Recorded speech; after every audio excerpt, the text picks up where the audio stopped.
उत्तर Korea ने दक्षिण Korea के साथ आधिकारिक रूप से युद्ध की स्थिति में पहुंचने की घोषणा। उत्तर कोरिया ने उकसावे की कार्रवाई पर परमाणु संघर्ष के लिए तैयार रहने की दी चेतावनी। प्योंगयांग से नई चेतावनी तब आई है जब उत्तर कोरिया और अमेरिका सहित कई देशों ने स्थिति को नियंत्रण से बाहर होने की बात कही है।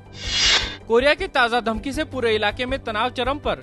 मिसाइलों से दक्षिण कोरिया और प्रशांत महासागर में स्थित अमेरिकी सैन्य ठिकानों को बताया जा रहा है खतरा। अमेरिका ने कहा पेंटागन किसी भी स्थिति से निपटने के लिए है तैयार। कोरियाई प्रायद्वीप में बढ़ते तनाव पर रूस ने कहा कि स्थितियां नियंत्रण से बाहर होती दिख रही हैं। रूस के विदेश मंत्री ने सभी पक्षों से शांति बरतने और बातचीत से हल निकालने की अपील। इधर बढ़ते तनाव के बीच उत्तर कोरिया के मित्र देश चीन ने भी की शांति की अपील। केंद्रीय सूचना और प्रसारण मंत्री मनीष तिवारी ने आज उज्जैन में कहा कि लोकसभा के आम चुनाव 2014 में ही होंगे। कहा सरकार को पूर्ण बहुमत प्राप्त। यूपीए ने 9 सालों में सफलतापूर्वक गठबंधन को चलाया। ओडिशा के पूर्व कानून मंत्री रघुनाथ मोहंती और उनकी पत्नी दहेज प्रताड़ना के मामले में गिरफ्तार। बहू ने लगाया था दहेज और उत्पीड़न का आरोप। मोहंती गिरफ्तारी से बचने के लिए पिछले कुछ समय से चल रहे थे फरार। ओडिशा के मुख्यमंत्री नवीन पटनायक ने कहा कि इस मामले में कानून अपना काम करेगा। कहा पूर्व मंत्री और उनकी पत्नी पर कानून के मुताबिक हुई कार्रवाई। समाजवादी पार्टी पर हमला करते हुए केंद्रीय मंत्री बेनी प्रसाद वर्मा ने कहा कि अगले लोकसभा चुनाव में मुलायम सिंह यादव की पार्टी सिर्फ 4 सीटें ही जीत पाएगी।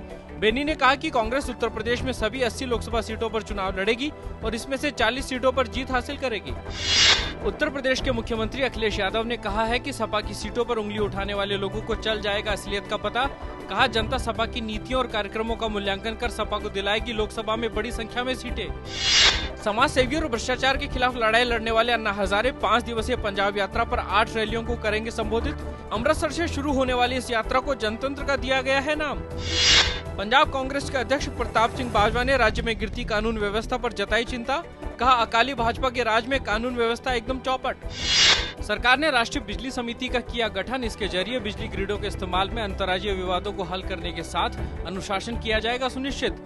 समिति क्षेत्र विशेष में ग्रिडों के कामकाज में सुधार के लिए काम कर रही क्षेत्रीय बिजली समितियों के बीच के मुद्दों को भी सुलझाएगी। उत्तर पूर्वी चीन में कोयला खदान में विस्फोट से कम 28 लोगों की मौत, 13 अन्य घायल। दुर्घटना जिलिन प्रांत के जियागुआन में हुई, जहां बबाओ कोयला खदान में कल रात दुर्घटना के बाद 41 मजदूर फंस गए थे।